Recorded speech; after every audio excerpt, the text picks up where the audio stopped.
Bab 774, Kurung Jiwa. Mileye menatap Bella Yuan tanpa berbicara. Senyum di wajah Bella Yuan menjadi lebih cerah. Labu pedang pembunuh abadi dan Aethermu benar-benar kuat, dan aku tergoda pada mereka. Mileye berpikir sebentar, lalu berkata, "Aku punya pertanyaan, bisakah kamu jawab?" Bella Yuan tersenyum, "Ya." Mileye mengangguk, "Apakah kamu manusia atau dewa?" Bella Yuan sedikit terkejut, jelas, dia tidak menyangka Mileye menanyakan pertanyaan ini. Mileye bertanya, "Tidak tahu." Bella Yuan tersenyum dan berkata, "Semuanya adalah manusia. 6 patung yang kamu lihat semuanya adalah manusia." Mileye berkata dengan sungguh-sungguh, "Kalau begitu kalian mengaku sebagai dewa." Bella Yuan menggelengkan kepalanya, "Bukannya kami menyebut diri kami dewa, tetapi ketika kami cukup kuat, mereka menyebut kami dewa, kemudian kami menemukan bahwa itu bukan hal yang buruk, jadi kami mendirikan Aula Sendian. Kamu lihat setelah kami menjadi dewa, tidak ada pembantaian makhluk hidup juga, kan?" Mileye berkata, "Kalian melarang dunia Akbar Suan Huang, agar master manusia dunia Akbar Suan Huang tidak bisa menerobos melewati alam tak diketahui, kan?" Bella Yuan tertawa, "Apakah kamu mencoba mengkritik kami dari moral yang tinggi?" Mileye terdiam. Bella Yuan tersenyum dan berkata, "Dunia ini luas, siapa yang tidak mencari keuntungan? Kamu Mileye mendirikan wilayah utara, apakah kamu tidak merugikan kepentingan orang lain?" Mengatakan itu, dia menggelengkan kepalanya, "Benar atau salah dunia ini ditentukan oleh tinju. Jika kamu, Mileye, menumbangkan Aula Sendian, maka semua yang kamu katakan adalah benar, dan sekarang, semua yang kamu katakan adalah omong kosong." Mileye mengangguk, dimengerti. Bella Yuan tersenyum dan berkata, "Kamu baru saja bertanya padaku, hanya untuk menunda waktu untuk menyembuhkan luka. Sekarang lukanya sudah disembuhkan. Jika belum, aku akan memberimu sedikit lebih banyak waktu." Mileye melirik Bella Yuan, wanita ini ternyata tahu bahwa dia mengulur waktu. Mileye menarik kembali pikirannya dan mengangguk, "Beri aku setengah jam." Setelah dia selesai berbicara, dia mulai melahap kristal berbeda dengan panik. Sambil menelan, Mileye tiba-tiba berkata, "Mengapa memberi aku kesempatan?" Bella Yuan tersenyum, "Maksudmu kenapa aku harus sombong dan meremehkan musuh, kan?" Mileye mengangguk, "Ya." Bella Yuan tersenyum dan berkata, "Jika aku takut padamu, bukankah semua kultivasiku akan sia-sia?" Kepercayaan diri. Mileye mengerti. Wanita ini percaya diri. Percaya diri berbeda dengan meremehkan musuh. Pihak lain tidak meremehkannya, tetapi dia tidak terlalu memperhatikannya. Dia memang masih belum cukup kuat. Mileye menarik kembali pikirannya dan mulai menyerap seperti orang gila. Pada saat ini, Bella Yuan tiba-tiba berkata, "Di mana wanita bergaun polos?" Mileye memandang Bella Yuan, "Apakah kamu akan menemukannya?" Bella Yuan menggelengkan kepalanya, "Seseorang akan berurusan dengannya, targetku adalah kamu." Saat dia mengatakan itu, dia berhenti sejenak, lalu berkata, "Sebelumnya di dunia Akbar Suan Huang, di mana wanita yang membunuh satu dewa dengan satu pedang?" Mileye tersenyum, "Tebak." Bella Yuan menatap Mileye, seperti yang diharapkan, dia bukan tubuh utama saat itu, dan sekarang dia telah menghilang, atau dia tidak bisa bertarung karena suatu alasan, kan? Mileye terdiam. Bella Yuan tersenyum, "Sepertinya tebakan kami benar." Mileye melirik Bella Yuan, "Itu sebabnya kalian berani menembak, kan?"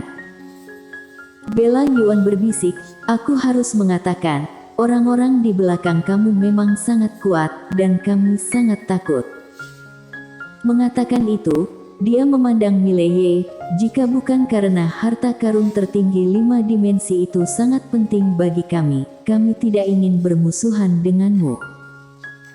Mileye tersenyum dan berkata, sebelumnya banyak orang mengatakan bahwa harta karun tertinggi 5 dimensi sangat penting bagi mereka, tetapi apakah kalian benar-benar memahami harta ini?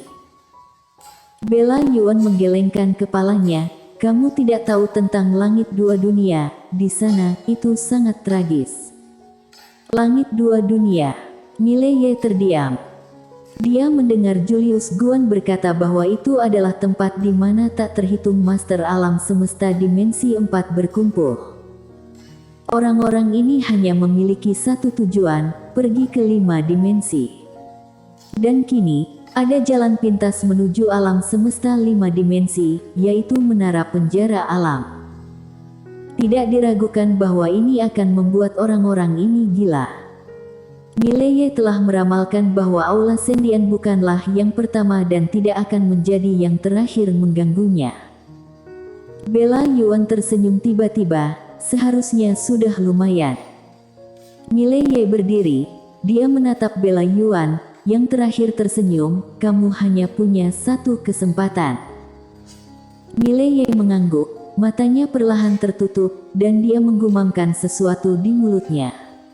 Segera, ruang hampa di sekitarnya tiba-tiba bergetar, dan secara bertahap, kekuatan misterius muncul di lapangan. Saat dia menyadari kekuatan misterius ini, mata Bela Yuan sedikit menyipit, dia menatap Mileye, maaf, aku tidak bisa memberimu kesempatan. Ketika suara itu terdengar, dia tiba-tiba menghilang. Jelek. Gumpalan cahaya melintas di lapangan. Pisau mematikan. Pisau ini jelas bukan sesuatu yang bisa ditolak Mileye. Pada saat ini, Bela Yuan langsung membunuhnya. Dan alasan mengapa dia mengambil tindakan adalah karena dia merasakan sedikit kegelisahan. Hanya sedikit. Jika memberi Mileye kesempatan sebelumnya adalah kepercayaan diri, maka pada saat ini, dia sedang berhati-hati. Pisau ini tidak menyimpan kekuatannya. Pisau ini, belum lagi Mileye, bahkan peri bumi tidak bisa menanganinya. Pada saat ini, Mileye tiba-tiba membuka matanya tiba-tiba, di matanya, ada darah merah, kurung jiwa. 6 kebenaran sejati. Pada saat-saat terakhir ini, dia akhirnya memutuskan untuk mengucapkan 6 kebenaran sejati. Salah satu dari 6 kebenaran sejati yang ditinggalkan oleh pemilik pagoda, kurung jiwa. Dia tidak tahu apakah dewa di mata pemilik pagoda itu sama dengan dewa yang ada di hadapannya. Dia hanya tahu jika trik ini tidak bisa menangani wanita ini, maka nyawanya akan berakhir hari ini. Ini adalah pukulan terakhirnya. Jika tidak berhasil, dia akan mati. Begitu suara Mileye jatuh, wajahnya menjadi pucat hampir seketika, dan dia meludahkan beberapa suap esensi darah. Tidak jauh dari sana, kekuatan misterius tiba-tiba menyelimuti Bela Yuan, dan pada saat yang sama, kata tahanan berwarna merah darah muncul di atas kepala Bela Yuan.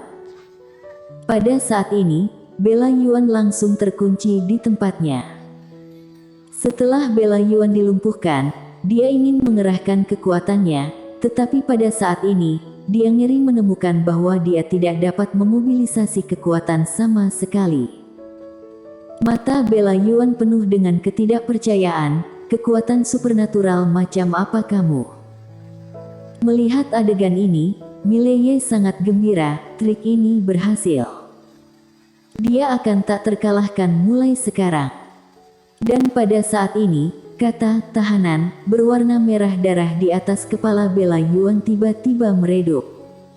Mileye tercengang. Pada saat ini, Quen Lian tiba-tiba muncul di depan Mileye dengan menara penjara alam.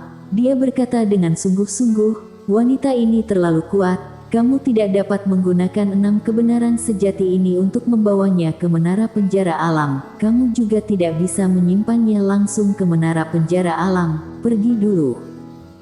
Mileye sedikit bingung, kenapa?